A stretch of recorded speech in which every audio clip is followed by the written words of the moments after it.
নমস্কার। আজকের আমি তৈরি করব এঁচোড়ের কোপ্তা করে কারি।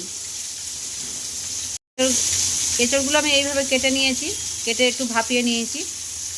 ভাপানোর পর আমি মিক্সিতে এরকমভাবে গ্রেট করে নিয়েছি, একটু বেশ মাংসের ঝুড়ির মতো করে নিয়েছি। এই যে এরকমভাবে নিয়ে এঁচোড়ের ঝুড়িগুলো আমি এখানে ঢেলে নিয়েছি, নিয়ে একটু এই রসুন আর লঙ্কা বাটা, আদা বাটা, পেঁয়াজ কুচি আর একটু বেসন দেব, দিয়ে এটা মাখিয়ে নেব। বেসনটা আমি দিলাম, একটু নুন হলুদও দিতে হবে, দিয়ে আমি আস্তে আস্তে দেখাচ্ছি। ভিডিওটা কোনো কারণে বন্ধ হয়ে গিয়েছিল, এর মধ্যে আমি দিয়ে নিয়েছি নুন, ভিডিওটা হয়নি তাই। লঙ্কার গুঁড়ো, একটু হলুদের গুঁড়ো, এগুলো দিয়ে আমি এবারে মাখিয়ে নেব। ভালো করে আমি মেখে নেব, রসুন লঙ্কা টঙ্কা দিয়ে ভালো করে মেখে নিয়েছি। এরকম করে মাখা হয়ে গেলে আমি বল বল করে বল তৈরি করে নেব। বল বা আমি চ্যাপটা চ্যাপটা করে চপের আকার দিতেও পারি, সেটা তো আমার যে যেমন পারবে সে সেরকম। এইভাবে আমি তৈরি করে নিচ্ছি, এই চ্যাপটা চ্যাপটাই করব একটু। এইভাবে এইভাবে আমি সবগুলো গড়ে নিয়ে একসঙ্গে নিয়ে তারপর আমি কড়াতে দেব। একটু বড় বড় করেই করছি।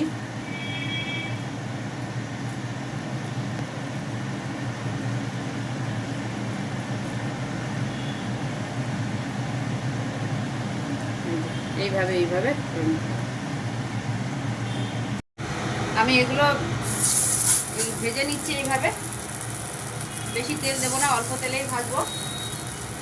এইভাবে তৈরি করে নিচ্ছি, নিয়ে এগুলো ভালো করে সুন্দর করে গ্যাসটা সিম করে আমি আস্তে আস্তে ভাজবো, তাহলে তো আমার ভালো ভাজা হয়ে যাবে, না হলে একটু কাঁচা কাঁচা থাকবে।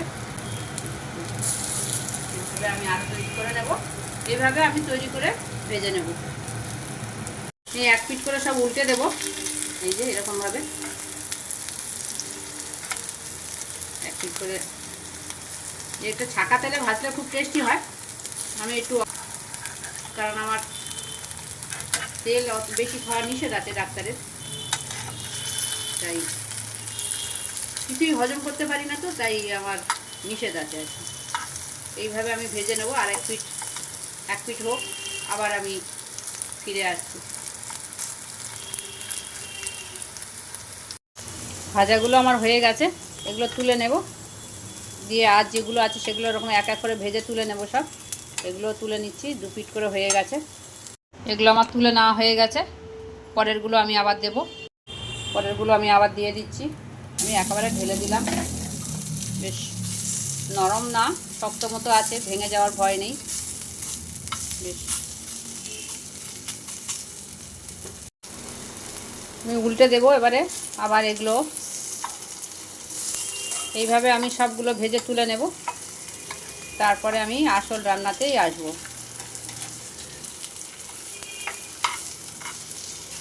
গ্যাসটা সিম করাই আছে। এইভাবে আস্তে আস্তে ওগুলো ভেতর পর্যন্ত সুন্দর মশলা ঢুকে যাবে এবং সুন্দর ভাজা হবে, কোনো কাঁচা থাকবে না। গ্যাস একদম সিম করে রেখেছি। আস্তে আস্তে ভাজাগুলো আমার হয়ে গেছে।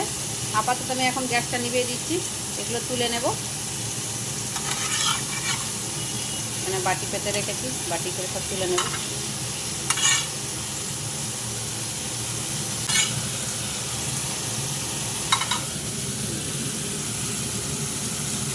গ্যাসটা আমি জ্বালিয়ে দিলাম, কড়া গরম হয়ে গেছে, দিয়ে দিলাম তেল। একটু বেশি করেই তেল দিতে হবে। তেল গরম হয়ে গেছে, দিয়ে দিলাম গোটা জিরে আর গরম মশলা ফোড়ন।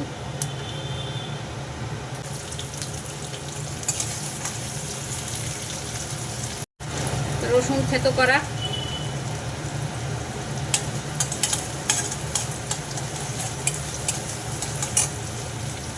আদা বাটা,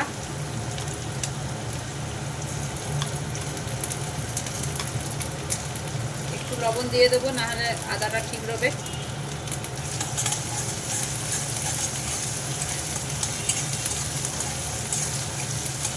পেঁয়াজটা ভাজা ভাজা হয়ে এসছে, দিয়ে দেবো আমি এবার পেঁয়াজের বাটা, একটু অল্প পেঁয়াজ বাটা দিয়ে দিলাম।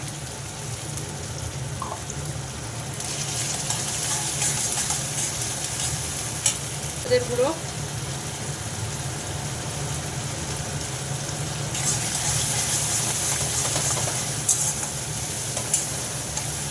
টমেটো দিয়ে আমি ভালো করে কষতে থাকবো টমেটোটা ঘাটা পর্যন্ত। পেঁয়াজটা আমার ভালো করে কষা হয়ে গেছে।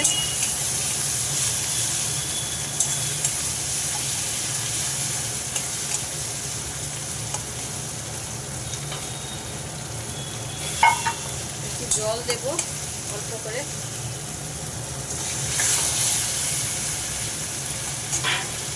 দিয়ে দেবো একটু জিরের গুঁড়ো, একটু ধনের গুঁড়ো,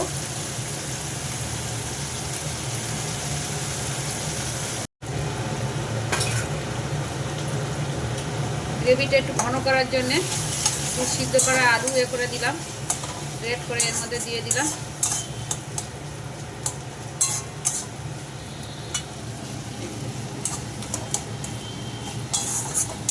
একটু ভিডিও করতে আমার অসুবিধা হয়, কারণ আমি একা হাতে তো ঠিকমতো দেখাতে পারি না, হয়তো খুব কাছে হয়ে যায়, আবার একটু দূরে হয়ে যায়।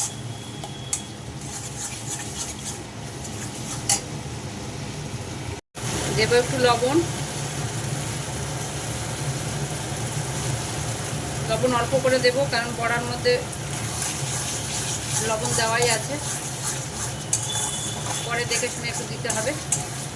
আর আমি দিয়ে দেবো একটু লাল লঙ্কা বাটা।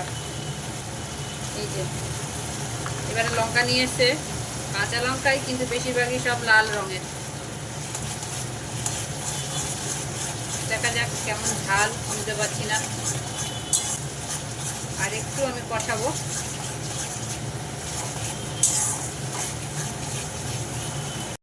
আজকের তরকারিটাতে আমি একটু মিষ্টি দেবো, মিষ্টি মানে আমার সেই বিখ্যাত বাতাসা একটা দিয়ে দেবো। গ্রেভিটা আমার হয়ে গেছে, এবার আমি জল ঢেলে দেবো। মশলা থেকে তেল ছেড়ে আসছে, আমি ঢেলে দেবো জল।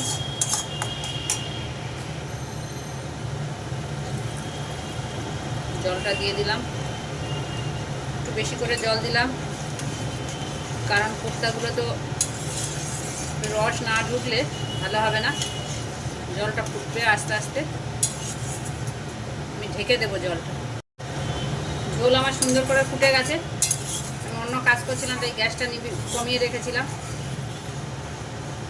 ঝোল রেডি। এবার আমি দিয়ে দেবো কোপ্তাগুলো, এঁচোড়ের কোপ্তা। তরকারিটা ভালোই ফুটছে, দিয়ে দিলাম।